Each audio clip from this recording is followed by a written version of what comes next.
Ako si Rosana Santos. Mula po ako sa Camarin, Caloocan City at ang aking business po ay meat processing. Pangalan po ng aking negosyo ay ang Janmos Homemade Products. For 21 years po, gumagawa po kami ng mga produktong kamukha po ng ham, embutido, langgunisa, skinless, bacon, hotdog, tocino at marami pang iba. Nag-umpisa po kami sa paglalako. Nakapalakas ko po yung aming hanap buhay, dumami po yung aking resellers, na dumating po sa point na yung kinukunan ko po ng produkto is hindi na niya kayang i-cater yung aming pangangailangan.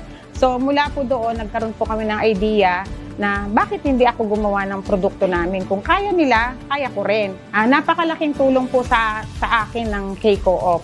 Nakapagpundar po ako ng mga makina, at lumawak po lumaki po ang aking puhunan, hindi lang po financially. Mga pinuprovide po nila sa akin ng mga seminars, hindi po mababayaran yun. Mga karunungan na ibigay nila sa akin sa tulong po ng Trias. Bahagi nila sa akin, nai-apply ko po sa negosyo ko at naibabahagi ko rin po sa mga kasamahan ko, lalo na po in particular po yung food handling.